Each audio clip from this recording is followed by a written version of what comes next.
Political and Apolitical Panpsychism, Philip Goff versus David Chalmers. Various metaphysical positions have been tied or linked to ideologies or political positions. The latest contender for this role is panpsychism. The panpsychist Philip Goff, for example, ties panpsychism to a politics of a very particular kind. This isn't an unfair claim, because there are many explicit statements from Goff which make this crystal clear. Not only that, in this essay, readers will see that Goff himself ties or links rival metaphysical positions to specific ideological or political positions. Dualism and materialism are good examples of this. My goal is to understand consciousness, not to advocate for policies. Panpsychism is a philosophical tool, not a manifesto. David Chalmers. Source: Mind and Matter Podcast with Nick Jacobs, 2021. At a prima facie level, it may seem odd that panpsychism can be tied to politics. In simple terms, that's because panpsychism is a metaphysical position. Of course, metaphysical positions have been connected to political positions in the past. Indeed, some metaphysical positions were actually seen as being political positions. Dialectical materialism is one good example of this. Stephen Jay Gould, who was a paleontologist and biologist, tied his science to dialectical materialism. If we flip to science, then many would argue that the science of race has always been an arm of politics. In addition, all this is still happening today, so there's no need to name names. The problem is that when philosophers or scientists get hooked on political causes, issues, or concerns, they then attempt to place philosophical or scientific round pegs into political square holes. What's more, their philosophies in science often becomes corrupted. In other words, what if the science or philosophy doesn't really back a political position up? Would the scientist or philosopher then need to push a round peg into a square hole? Of course, for all those who believe that all science is political, and indeed, that literally everything is political, there will be no problem here. Is panpsychism a political movement? The panpsychist philosopher Philip Goff wants to inspire a political movement. In Mind Chat 2021, he said, "If we see trees and rivers as conscious, it changes the way we legislate and act politically." Panpsychism could inspire a movement where environmental protection becomes a moral imperative, not just a pragmatic choice. As Karl Marx put it, the philosophers have only interpreted the world in various ways. The point, however, is to change it. The quote from Goff above, similarly, just makes it seem as if truth doesn't really matter. What matters is what works, politically. And Goff clearly believes that panpsychism may work when it comes to inspiring a movement. Yet Goff himself must be well aware of those legions of post-structuralist and postmodernists philosophers, who've explicitly stated that truth isn't the issue, political change is the issue. So, at its extreme, falsehoods may bring about political change. Thus, we have lying for justice, and the ends justify the means too. So there's absolutely no doubt that Goff is tying panpsychism, or his own version of panpsychism, to political concerns and causes. There are very many quotes that make that very clear. Early Goff. Goff says that panpsychism speaks to people on a deeper level, emotionally, ethically, The Ezra Klein Show 2023. That said, he needed to do the technical work before speaking to people on a deeper level. If he hadn't done so, then he'd have simply come across as a fluffy New Age guru. In terms of that early technical work, let Goff speak for himself. Looking back, my early papers were dense and maybe a bit inaccessible. Over time, I realized panpsychism isn't just a solution to the hard problem of consciousness. It has implications for how we live, how we treat the planet. That's where my focus has shifted. Elsewhere, in an interview with Ricardo Lopes, he said, "When I first started writing about panpsychism in the mid-2000s, it was all about the combination problem and the intrinsic nature of matter, very dry, very analytical. I was trying to solve philosophical puzzles, not change the world." Goff's socialism predates his panpsychism by many years. In specific terms, he started tying panpsychism to socialist politics round about 2017. However, his commitment to socialism dates back to the 1980s. This isn't only my take, it's Goff's too. In an interview with Lex Fridman, Goff said that, "As a socialist dating, back to my teens, I believed in equal worth long before metaphysics. Now let's get down to brass tacks." Goff spoke the following words: "The terrible mass destruction of forests we witnessed in Brazil in recent years under Bolsonaro have a different moral character if we see them as the burning of conscious organisms." Here's the kind of thing which might have happened here. Goff was shocked at what was happening to the forests in Brazil. However, he's not a politician or even a political activist. So the next best thing is to do his bit through philosophy, through a commitment to panpsychism. Of course, this could be classed as psychologizing on my part. However, it's definitely not tangential. After all, Goff himself has said that he agrees on the benefit of panpsychism to eco-philosophy, and have in the past made similar arguments. Human persons and trees. Goff was at his most honest and explicit when he stated the following words on MindChat: "If we see trees and rivers as conscious, it changes the way we legislate and act politically." Panpsychism could inspire a movement where environmental protection becomes a moral imperative, not just a pragmatic choice. Skeptically, this can be read as Goff implying that he doesn't actually believe that trees and rivers are conscious. However, he does believe that it would be a good thing if we all believed this. To put it simply, Goff wants to further various political causes which he sees as being righteous and profoundly important. In this case, it's the exploitation of the world's resources. However, Goff is both a philosopher and a panpsychist. Thus, in an interview with Joe Rogan in 2022, Goff stated the following words: "The capitalist mindset treats nature as a resource to exploit. But if everything has some degree of consciousness, that exploitation becomes ethically and politically indefensible." Panpsychism challenges the economic status quo.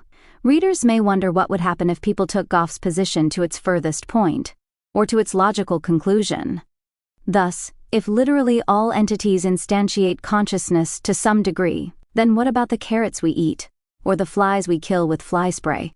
Goff may argue that the various degrees of consciousness need to be taken into account when such questions are asked.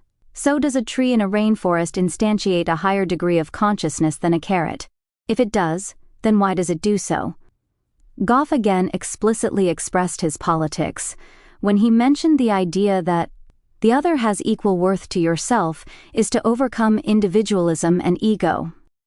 Can we move from seeing other human persons as having equal worth to seeing trees as having equal worth to persons? Perhaps Goff would say that he's not demanding that we go that far. He may well stress his levels of consciousness argument here. In a similar vein, Goff said that, "It would be nice if reality as a whole was unified in a common purpose." What would be nice needs to be backed up with some science and some philosophy. It would be nice if reality as a whole was unified in a common purpose. What if bogus science or bogus philosophy could help with that job? Naomi Klein and Goff on the politics of dualism and materialism. In an interview, Goff mentioned the political writer Naomi Klein. A commentator said, noting that Naomi Klein blames dualism for our degradation of the environment, Goff speculates that children reared in a panpsychist tradition would be less indifferent to and more protective of the environment. Oddly enough, Goff used to be a dualist. Of course, there's been a long tradition of tying Western dualism to our treatment of the environment and other animals, so some of what is said is based on truth. There are problems here, though. However, that doesn't matter at this juncture because Goff is basically arguing that dualism led to bad things, and panpsychism will lead to good things. As just stated, Naomi Klein mentioned dualism, Goff quoted Klein, and both tie it to the mistreatment of animals and to capitalism. What about materialism? Goff rejects dualism and materialism, and he cites political and ethical reasons for rejecting both. Wikipedia tells its readers that Goff holds that materialism is incoherent, and that dualism leads to complexity, discontinuity, and mystery. Dualism can also be, or has been, tied to anthropocentrism. Goff discussed anthropocentrism with Ricardo Lopes in 2012. He said, Quote, "Anthropocentrism has led us to a crisis of empathy. Panpsychism offers a way out by recognizing consciousness in all things, forcing us to rethink our ethical priorities." Philip Goff's religion. This essay has so far focused on Goff's politics. He's religious too, so just as he ties his panpsychism to politics, so he also ties panpsychism to religion, but not to conventional religion. Here's Goff explaining himself on the Infinite Monkey Cage, BBC Radio 4. "I don't subscribe to traditional religion, but panpsychism offers a spiritual perspective where the universe itself has a kind of mind or purpose, which resonates with ancient intuitions about a living cosmos." Elsewhere, Goff goes into detail as to why he doesn't like Western monotheism, and why he does like other spiritual traditions. In Lex Fridman's podcast, Goff said, "The idea of a conscious universe suggests a purpose that aligns with what many spiritual traditions have sought, a unity that transcends the material. I find that spiritually compelling, even if it's not God in the traditional sense. In terms of spirituality, if not religion," Goff said, "there are those such as Hedda Hasselmorch, Itay Shani, and myself, who do have certain convictions which may be called spiritual, or at least which depart more radically from our standard naturalistic picture of reality than bog-standard panpsychism." Goff seems to be saying that naturalism has no place for the spiritual. He may be right, or he may be wrong. However, humanists would certainly disagree with him on this. Animism has been deemed to be a proto-religion. Goff tells us that he thinks that some folks can maybe conflate panpsychism with something akin to animism, stated on the Tim Ferriss Show. It's not as clear as Goff believes that panpsychism can be distinguished from animism. After all, take the positions of the panpsychist Rudy Rucker. Oddly enough, Goff himself has used the words associate, meaningless, preferential treatment for their young, mother, kin, prejudice, reciprocal support, passing along egalitarian redistribution, and dinner time when referring to trees and their behavior. These words can all be found in Goff's book Galileo's Error, Rudy Rucker's Panpsychism. In mind is a universally distributed quality. Rudy Rucker says that object has a mind. That is, stars, hills, chairs, rocks, scraps of paper, flakes of skin, molecules all have minds.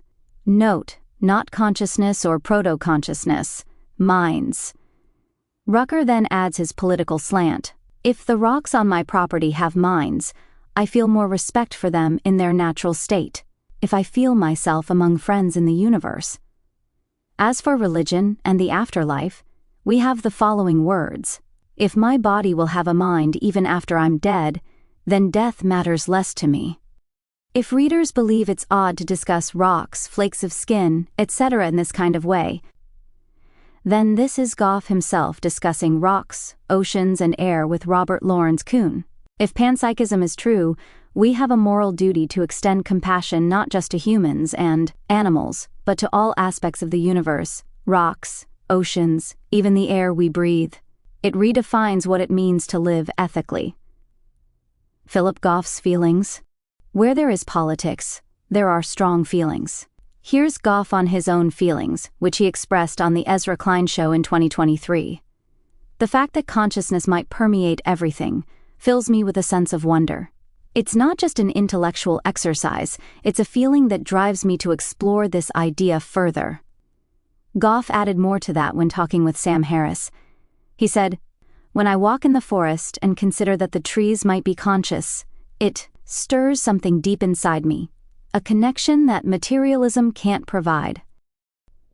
That emotional pull is part of why I defend panpsychism." One wonders, then, if materialists don't have feelings, don't care, and don't enjoy walks in the forest. Part 2. David Chalmers' Apolitical Panpsychism. Some of the upcoming passages quoted from David Chalmers could have been aimed directly at Philip Goff. This isn't to say that they were aimed at Goff. It's simply to say that they could have been. Throughout his career, Chalmers' primary concern has been the nature of consciousness. Thus, it's not a surprise to hear him saying that panpsychism is about explaining consciousness, not reforming society. In more detail, he said, The hard problem of consciousness is to explain how and why we have qualitative experiences. This is a problem about the nature of experience, not about societal structures. Of course, panpsychism is very different to many other theories, and Chalmers would happily admit that. Chalmers himself tells us that the big difference is that consciousness may be distributed, which, of course, ties into panpsychism. In Closer to Truth, Season 19, Episode 5, he said, "Panpsychism is an interesting hypothesis about the distribution of consciousness. Whether it has practical implications depends on how it's interpreted. But that's not my focus." The words "depends on how panpsychism is interpreted" seem to be an example of Chalmers admitting that given a certain interpretation, then panpsychism may well have practical implications. However, even within the domain of interpretation, surely some interpretations are like square pegs being forced into round holes. It's also no doubt true that an acceptance of panpsychism may well have practical political implications. However, what if such implications are driving the commitment to panpsychism itself?